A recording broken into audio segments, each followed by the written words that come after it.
Friends, news channel देख रहे आप सभी दर्शकों का बहुत बहुत स्वागत है। मैं हूं रमनदीप कौर। इस वक्त की बड़ी खबर आ रही है प्रयागराज से। क्या है पूरा मामला, देखने के लिए बने रहिए हमारे साथ। संगम नगरी प्रयागराज में महाकुंभ 2025 को लेकर आज जूना अखाड़े ने मौजगिरी आश्रम से लेकर मेला क्षेत्र छावनी अखाड़े तक छावनी प्रवेश यात्रा निकाली। छावनी प्रवेश यात्रा में घोड़े, बैंड बाजा, नागा, साधु संत शामिल हुए और भव्य तरीके से ये छावनी प्रवेश मौजगिरी आश्रम से शुरू हुआ और महाकुंभ एसएसपी राजेश द्विवेदी और मेला अधिकारी विजय किरण आनंद ने जूना अखाड़े के महंत हरिगिरी महाराज, प्रेमगिरी महाराज समेत साधु संतों को फूलमाला पहनाकर स्वागत किया।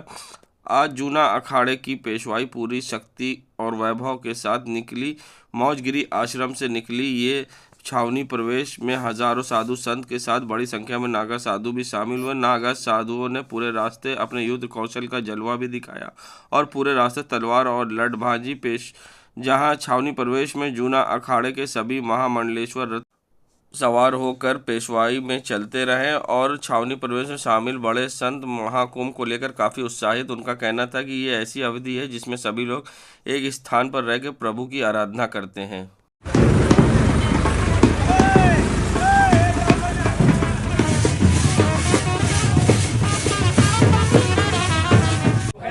वो यहाँ पहुँच चुके हैं। वाहन है, घोड़े हैं, बग्गी है, हौदे हैं, पालकी है, नाना तरह के शस्त्र शास्त्रों को लेकर साधु संत उल्लास के साथ, प्रसन्नता के साथ 2025 कुंभ का मेला समापन करने जा रहे हैं। श्रीबंद जूना अखाड़ा देवी और दिव्य के साथ में छावनी प्रवेश करता जा रहा है पेशवाई के रूप में। हमारे करीब 65 मंडलेश्वर, 7000 साधु, नागा, हमारे देवता भगवान दत्तात्रेय जी जो है वहाँ पर उनकी चरण पादुका बनेगी और आज के बाद में अस्थायी रूप से वहाँ पर महात्माओं का निवास हो जाएगा।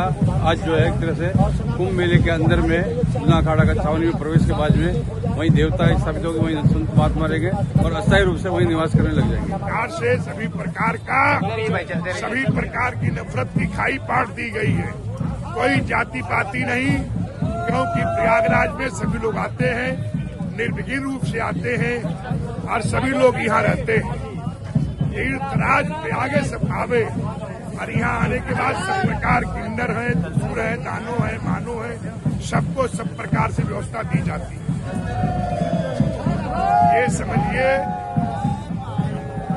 जिस तरीके से यहाँ मेला अधिकारी, अपर मेला अधिकारी और पुलिस के बल, देखिए प्रयागराज का मेला कराना साधारण काम नहीं है। ये उत्तर प्रदेश पुलिस का हम लोग भरपूर प्रशंसा करते हैं। मेला के एक दिन पहले, मेला के दिन और मेला के दिन बाद तो 36 घंटे तक 3 दिन लगातार पुलिस वर्दी में खड़ी रहती है। न पुलिस कभी नरम थी, न है, न कभी कल्पना कीजिएगा। समझ गए? सिर्फ बताया गया सम्राट का आदेश होता है, नहीं डिसिप्लिन में है कि यहाँ ये लोग क्या करने आ रहे हैं, पूजा पाठ करने आ रहे हैं। नहीं तो पूजा पाठ करने वाले थोड़ी लाठी चार्ज कराई जाएगा। भाई जो कोई चोर, आतंकवादी हो, गुंडे बदमाश हो, उनके लिए रखा गया ना स्टैंड गन, साधु संतों के लिए। तो यहाँ की स्थिति परिस्थितियों के साथ एक अच्छा गुणवत्ता विवेक। महाकुंभ से पहले जहां बड़ा उदासीन अखाड़े में जहां पश्चिम पंथ के महंत पद को लेकर अब विवाद खड़ा हो गया है। पश्चिम पंगत के पद को लेकर पश्चिम पंगत के महंत रघुमुनि दास और महंत दुर्गा दास आमने सामने। एक दूसरे तरफ रघुमुनि दास का कहना है कि जहां उनका मेला छीना जा रहा है, उन्हें कोर्ट के से स्टे है और उसके बावजूद उन्हें पद से हटाया जा रहा है। तो वहीं दूसरी तरफ महंत दुर्गा दास का कहना है कि उनके पास लोअर कोर्ट के आदेश पर हाई कोर्ट का आदेश है और परंपरा पर कोर्ट का कोई आदेश नहीं, इसलिए हम 16 तारीख को नए महंत का पट्टाभिषेक करेंगे। और दोनों पक्ष ने मीडिया से बात करते हुए ये भी साफ किया कि बाहर जो मारपीट की चर्चा है वो गलत है। अखाड़े में किसी प्रकार की मारपीट नहीं हुई है। फिलहाल दोनों पक्ष का क्या कुछ कहना है, आइए दिखाते हैं आपको। कोई भी है जो नहीं हुई है। ये परंपरा के अनुसार यहाँ पे कार्यक्रम चल रहा है, पूरे देश के लोग आए हुए हैं। जो रिक्त स्थान है उसकी पूर्ति के लिए कुछ नए संत जो अपने नवयुवक है, जो जिसको पंच की सेवा में आना है, उसके लिए चुनाव किया जा रहा है। उनका नाम प्रस्तावित होगा और पंच परमेश्वर के द्वारा फिर वो है जो महंत पद पे नियुक्त किए जाएंगे। ऐसी यहाँ पे कोई वाद विवाद की है जो बात नहीं है। अगर कोई ऐसी बात विवाद करेंगे तो उसके लिए शासन प्रशासन सतर्क है। कौन पद पर था और उसे हटाया गया है और किस पद की चुनाव हो रहा है? देखिए, उस पद पे रघुमुनि जी थे, वो है जो हट गए हैं, और उसी पद के लिए मुखिया में जो हमारी परंपरा है, बाबा भालो असना साहब जी की पश्चिम पंथी की है, जो मुखिया महंत में होते हैं, जो 4 महंत में होते हैं, उसी पद के लिए ये चुनाव किया जा रहा है। तुम्हारा ये बहुत चर्चा थी कि आज स्टेट में देखिए, मैंने अभी स्पष्ट कहा है कि अखाड़े के ऊपर में कोई स्टे नहीं है। जो लोअर कोर्ट ने हेयरिंग स्टे एक पार्टी दिया था, उसको भी हाई कोर्ट ने है जो स्टे कर रखा है। हाई कोर्ट का स्टे है अखाड़े के पास में, और अखाड़े की परंपरा को खत्म करने का कोई स्टे नहीं। अभी तक कोई मारपीट नहीं हुआ है। हम भी बैठा हुआ, उन लोग भी बैठे हैं। यहाँ कोई मारपीट नहीं हुआ। ये गलत समाचार जिसने भी बताया फैलाया गया है। लेकिन निचली कोर्ट से मैं महंत रघुमुनि बोल रहा हूँ, मेरे पक्ष में पूरा स्टे है, और स्टे ने साफ लिख दिया जज साहब ने, ये महंत रघुमुनि के कार्य क्षेत्र में कोई भी दखल अंदाजी लोग नहीं कर सकते हैं। उस स्टे का कॉपी आप लोग को मिल जाएंगे, और उसके खिलाफ कि उन्हीं पे अभी तो निचली कोर्ट पे भी उन लोगों ने उसके खिलाफ कोई एप्लीकेशन जो भी है कोर्ट की प्रक्रिया उन लोगों ने कोई शुरू नहीं किया है। जो हाई कोर्ट में चल रहा है, हाई कोर्ट में जो हमारे सचिव को दामोदर दास जी को उन लोगों ने रजिस्ट्रार ऑफिस में गए थे, रजिस्ट्रार ने उस प्रस्ताव को खारिज किया। फिर इन लोग हाई कोर्ट गए, ये दोबारा सुनाई हो, दोबारा उस प्रस्ताव को खारिज किया है। फिर जब 2 बार खारिज हो गया, उस पे हाई कोर्ट गया है, जो अग्रदास वाली।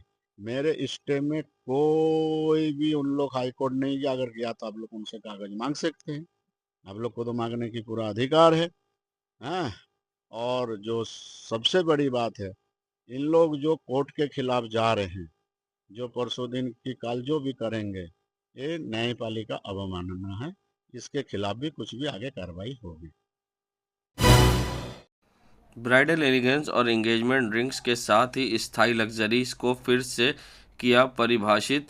प्रयागराज फियोना डायमंड्स, जो लैब ग्रोन डायमंड्स में अग्रणी है, ने सिविल लाइंस स्थित अपना 6ठा प्रमुख स्टोर का उद्घाटन किया, जिसमें पर्यावरण के अनुकूल लग्जरी के क्षेत्र में अपनी अग्रणी स्थिति को और मजबूत किया। मुंबई, दिल्ली, बेंगलुरु और पुणे में पहले से मौजूद स्टोर के साथ एक नया स्टोर फियोना का उस दृष्टि से दर्शाता है जिसमें वे बेहतरीन, नैतिक और जिम्मेदार फाइन ज्वेलरी विशेष और रूप से सगाई विवाह के लिए एक बड़े दर्शक वर्ग तक पहुंचाना चाहते हैं। भव्य उद्घाटन समारोह में प्रसिद्ध अभिनेत्री शुभांगी आत्रे, गौरी टोंग और हुनर हाली उपस्थित रहीं, जिनकी उपस्थिति में इस अवसर की शोभा बढ़ाई। ये लॉन्च फियोना के मिशन का एक और कदम है, जिसमें एक ऐसे भविष्य का निर्माण करना चाहते हैं जहां पर लग्जरी और स्थिरता बनी किसी रुकावट के साथ साथ चले और हर एक मिडिल क्लास के व्यक्ति तक ये ज्वेलरी पहुंच सके। कम दामों में है और हाँ। सेम डायमंड वाली है, बाई बैक दिए तो क्या कहिए? सबसे पहले तो मैं गंगा घूम के आई, मुझे बहुत अच्छा लगा। मैं अपनी लाइफ में पहली बार गई थी, एंड थैंक्स टू मेरी दोस्त आरती जो मुझे लेकर गई इतने सारे हफड़ा तफड़ी में। लेकिन वो एक्सपीरियंस ही अलग था, इतना अच्छा लगा कि मुझे लगा मैं पहले क्यों नहीं आई। एंड जैसे मैंने पहले भी बताया, मैं फर्स्ट टाइम प्रयागराज आ रही हूँ और मुझे सिटी बहुत अच्छी लगी है, सो मेरे ख्याल से मेरा आना होता रहेगा। And about this lab grown diamonds, हम औरतों को ना कभी भी कम प्राइस में ज्यादा अच्छी चीज चाहिए होती है। जहाँ पे मतलब अच्छी दाल कम प्राइस में मिले हम वहां पे पहुंच जाएंगे, सब्जी कोई बोली कह रही बहुत ज्यादा मिल रही है लेकिन कम प्राइस में हम वहां पहुंच जाएंगे। और डायमंड्स तो बोलते हैं ना कि हमारे बेस्ट फ्रेंड्स है ये। और ज्वेलरी, हमारे कपड़े कितने भी अच्छे, बट ज्वेलरी सबसे बेस्ट होनी चाहिए। शो ऑफ तो करना पड़ता है ना, शो ऑफ नहीं करेंगे तो कैसे चलेगा। मतलब ये मेरे झुमके, ये मेरा हार सो ऐसे में अगर कम इसमें मिल रहे हैं, कहाँ से लग रहा है कि ये diamond, this is a diamond, lab grown diamond, बहुत सुंदर है। देखो एवरीथिंग। और तो आओ जल्दी जल्दी फियोना डायमंड्स खरीद लो, लूट लो, बस मौका यही है। ब्लैक डायमंड चल रही है, उसके बारे में लोगों को अभी बहुत कम पता है। जी जी तो अभी मार्केट की तरफ फाइट करेंगे, आप खुद यूज कर रहे हैं सर। हाँ जी, तो सबसे पहले हम इलाहाबाद प्रयागराज गंगा की धरती से बात करते हैं कि महाकुंभ आने वाला है और मेरे ख्याल से बहुत अच्छा ओकेजन चुना है आपने इसको लॉन्च करने के लिए महाकुंभ के पहले, क्योंकि सब और सभी त्योहार, जब भी फेस्टिवल्स होते हैं, कुछ फंक्शंस होते हैं, औरतें अच्छे से तैयार होना चाहती हैं, अपने अपनी ज्वेलरी फ्लॉन्ट करना चाहती हैं। I think this is the best time to launch Fiona diamonds in Prayagraj. और जहां तक सवाल है लैब ग्राउंड का, मुझे भी थोड़ा सा पता था इसके बारे में पहले, लेकिन आज जो डिटेल जो मुझे बताया है पराग ने, so I am very very like happy and I am that I got to know about this. और यही है कि मैं यहाँ से ज्वेलरी बहुत सारी लेके जाने वाली हूँ बिकॉज यू नो हम सबको जितने भी हम औरतें होती है, हमारे पास वैरायटी होनी बहुत जरूरी है। अगर आप 1 करोड़ में 1 सॉलिटेयर लेते हो और आप 1 करोड़ में अगर आपको 10 वैरायटी मिल रही है, तो I think I will go with variety, ताकि मैं हर जगह अलग अलग पहन के जा सकूं। तो yes, I am very very happy and excited. और जो मैं पहनी हूँ, this such a beautiful piece, मतलब ये अभी से मुझे बहुत अच्छा लग रहा है, तो मैं इनसे बोलती हूँ कि मैं ये लेकर जा रही हूँ। so this is really pretty and I'm really glad to be a part of this occasion. थोड़ा नीचे हिंदी भी यही से, और आप इस सीरियल के माध्यम से प्रयागराज से जुड़ी है गंगा, तो किस तरह से देख रही है, क्या कहिए, और आज आने का यहाँ पे मौका मिला है? आपने बिल्कुल सही कहा। काफी टाइम से मैं दंगल टीवी चैनल पे दीवानी सीरियल कर रही थी और प्रयागराज को ही रिप्रेजेंट कर रही थी उस सीरियल के अंदर। और आज आई फील वेरी लकी कि मुझे यहाँ आने का मौका मिला फियोना डायमंड्स के जरिए। और यहाँ आने के बाद मैं सच में शुक्रगुजार हूँ कि यहाँ पे मैं हनुमान मंदिर गई थी आज सुबह, और वहाँ पे खैर सब लोग तो शौक ही हो गए थे, 2 मिनट मुझे पहचान नहीं पा रहे थे, बिकॉज मैं वेस्टर्न पहनती हूँ और मंदिर में तो इंडियन ही पहन के जाओगे ना। तो थोड़ी देर के लिए, अरे देविका बासु आप ऐसे हिंदुस्तानी नारी फुल इंडियन अवतार में यहाँ पे, तो कैसी है आप, ये वो वगैरह वगैरह। और फिर उसके बाद एनी विच वेज वहाँ पे दर्शन बहुत अच्छे हुए। ये बहुत अच्छी, बहुत ब्यूटीफुल जगह है। यहाँ का खाना भी बहुत अच्छा है, और इधर आना फियोना डायमंड्स की वजह से, और यहाँ पे ये आके फ्लॉन्ट करना और इसके बारे में जानना अबाउट लैब ग्रोन डायमंड्स, वो एक नई इनलाइटमेंट है जो मुझे पता चली। Even I was not aware कि डायमंड्स को लैब में भी ग्रो किया जा सकता है। I mean it's a beautiful initiative जो इन्होंने शुरू किया है। It's a commendable thing. I don't think ये चीज मेरे दिमाग में भी कभी किसी के भी दिमाग में आई होगी कि diamonds can actually B affordable for quite a section of society जो शायद नहीं कर सकते हैं through lab grown diamonds, and at the same time mining and all of that may be काफी loss of life and all of that, child labor वो सारी correct, वो सारी चीजें भी होती हैं। तो I think through this we are curbing all of that, so it's a very beautiful initiative and a very intelligent initiative, I must say, done by Mr. Piyush, and I'm very excited, Parag and Piyush. And I'm very excited that I've been called here to flaunt it. Thank you very much, and I love you, Prayagraj. Thank you, ma'am. Mission देखो सबकी होती है, शौक सबको होता है, लेकिन वो पूरा करने की फैसिलिटी जो कर पाए, वो जो जॉब सेटिस्फैक्शन है, वो एक अलग ही है। और मैंने हमेशा से देखा है कि डायमंड के लिए एक मिथ रहा है, लोगों की एक ये रही है कि ये इन्वेस्टमेंट है, जबकि वो नहीं है। और ये लोग रियलाइज करते हैं जब वो वापसी करने जाते हैं तभी। तो नुकसान तो होता ही है। इन्वेस्टमेंट सिर्फ गोल्ड है। तो मेरा लोगों से यही कहना होता है, आप शौक पूरा करिए फियोना डायमंड्स के साथ में, और बचे हुए पैसे को गोल्ड में इन्वेस्ट करिए। और इतना मुझे लोगों ने ब्लेस किया है, मैं सच बता रहा हूँ। 10 साल पहले जब लोग मुझसे पूछते थे कि अरे लैब ग्रोन ले या गोल्ड ले, तब गोल्ड का भाव 12-13 हजार रुपया था। और मैंने अपने फ्रेंड्स को सबसे कहा कि आप गोल्ड ले लो, और आज वो सब मुझे ब्लेसिंग्स देते हैं कि 80 हजार पे गोल्ड आ गया है, लेकिन डायमंड 30% गिर चुका है। जिनकी जन्मभूमि शाहजहांपुर और कर्मभूमि मुंबई और धर्मनगरी प्रयागराज कही जाती है, वो है राजपाल यादव। महाकुंभ 2025 से पहले राजपाल यादव प्रयागराज पहुंचे, जहां दद्दा जी समिति में उन्होंने विधि विधान से भूमि पूजन किया और भूमि पूजन करने के साथ भव्य दिव्य कुंभ की कामना की है। और ऐसे में यहाँ पर शिवलिंग फिर से बनाई जाएंगी और साथ ही गंगा में प्रवाहित की जाएंगी। राजपाल यादव समेत यहाँ पर कई शहर के बुद्धिजीवी वर्ग के लोग भी पहुंचे थे, जहां भूमि पूजन में शामिल हुए, और दद्दा जी के बेटे भी भूमि पूजन में शामिल हुए और विधि विधान से भूमि पूजन किया गया और भव्य दिव्य कुंभ की कामना की गई। मेला है, पूरे विश्व के कल्याण हेतु का मेला है। ये सबके लिए जो है यहाँ हवन पूजन भजन कीर्तन होते हैं। बस यही कहना चाहता हूँ, इसको शब्दों से बता पाना बड़ा मुश्किल है, लेकिन अपने लिए, अपने संसार के लिए, अपने परिवार के लिए और हर समाज के लिए अगर सच्चे मन से प्रार्थना की जा सकती है तो इस कल्पवास में की जा सकती है। अलग अलग काम हम लोग अलग अलग काम करते हैं, लेकिन साल में एक बार ये प्रयागराज का कभी माघ मेला आता है, कभी अर्ध कुंभ आता है, कभी महाकुंभ आता है। इसमें जो है आने का सौभाग्य मिलता है, तो एक दूसरे से पॉजिटिव ऊर्जा देखने को मिलती है, एक दूसरे के लिए अच्छा सोचने का मौका मिलता है। तो अब ये एक मेला नहीं, एक ऐसा गैराज है जो आपके अंदर की गाड़ी खराब हो चुकी तो उसको अपनी ब्रीथ इन ब्रीथ आउट से यहाँ पे आध्यात्मिक से आपकी गाड़ी साफ हो जाती है बॉडी रूपी।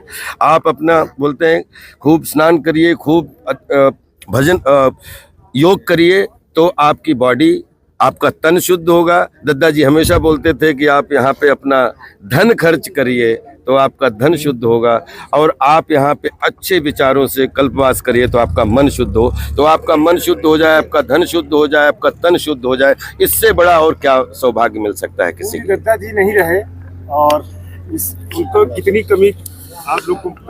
दादाजी शारीरिक रूप से तो नहीं है हम लोगों के पास, लेकिन दादाजी ने जो 20 साल हमें जीवन दर्शन का भारतीय जनता पार्टी के संगठनात्मक चुनाव की सरगर्मी तेज हो गई है। विगत 5 दिनों में प्रयागराज महानगर गंगा पार एवं यमुना पार के प्रवास कर रहे संगठन चुनाव पर्यवेक्षक प्रदेश महामंत्री MLC अनूप गुप्ता पूरी चुनावी प्रक्रिया में बराबर नजर रखे हैं। शनिवार को सर्किट हाउस में सिविल लाइन स्थित भाजपा कार्यालय में प्रयागराज महानगर, गंगा नगर और यमुना नगर मंडल के अध्यक्षों के मंडल जिला सह सचिव अधिकारियों के साथ बैठक की है, और क्या कुछ उन्होंने कहा है चुनाव को लेकर, आइए दिखाते हैं। बहुत ही पारिवारिक भाव से एकजुट होकर के, समन्वित होकर के काम करने वाला राजनीतिक दल है। ये हमारी लोकतांत्रिक प्रतिबद्धता है कि हम अपने मंडल अध्यक्ष, जिला अध्यक्ष, बूथ अध्यक्ष का निर्धारण करते समय लोकतांत्रिक पद्धति से नामांकन कराते हैं। नामांकन करा करके और विधिवत व्यवस्थित प्लानिंग के तहत अपने मंडल अध्यक्ष, अपने जिला अध्यक्ष, अपने प्रदेश अध्यक्ष, इन सब अध्यक्ष के पदों पर निर्वाचन की प्रक्रिया को संपन्न कराते हैं। आज हमारे द्वारा हमारे चुनाव अधिकारी विनोद राय जी, गंगा पार, जमुना पार के चुनाव अधिकारी श्री हरिचरण कुशवाहा जी और सभी जिलाध्यक्ष की सबकी उपस्थिति में मंडल अध्यक्ष के जो नामांकन हेतु तिथियां और समय और स्थान निर्धारित किया गया है, उसकी जानकारी सभी कार्यकर्ताओं को और सभी मीडिया के माध्यम से समाज को दी गई है, जिससे इस संपूर्ण प्रक्रिया में जो लोग भी भाग लेना चाहते हैं वो अपना नामांकन पत्र उपरोक्त दिए गए समय के अंतराल में ही जमा करेंगे। तो उनके नामांकन पत्रों पर विचार करते हुए अगले मंडल अध्यक्ष के रूप में उनके निर्वाचन की प्रक्रिया पर विचार किया जाएगा। जो अध्यक्ष रहे हैं उनकी आपका विदाई जो है बड़े धूमधाम से किस तरह से? नहीं, मैंने ये कहा है कि जो नए मंडल अध्यक्ष बनेंगे उनके आगमन का, और जो पुराने मंडल अध्यक्ष होंगे वो उनको माला पहना करके नए मंडल अध्यक्ष को स्वागत करेंगे और उनका अभिनंदन करेंगे, उनको नए कार्यकाल के लिए शुभकामना देंगे। मैं अनूप गुप्ता हूँ, भारतीय जनता पार्टी का प्रदेश महामंत्री हूँ और यहाँ पर चुनाव पर्यवेक्षक बना करके भेजा गया। देश दुनिया की खबरों के लिए world media times news channel को सब्सक्राइब करें।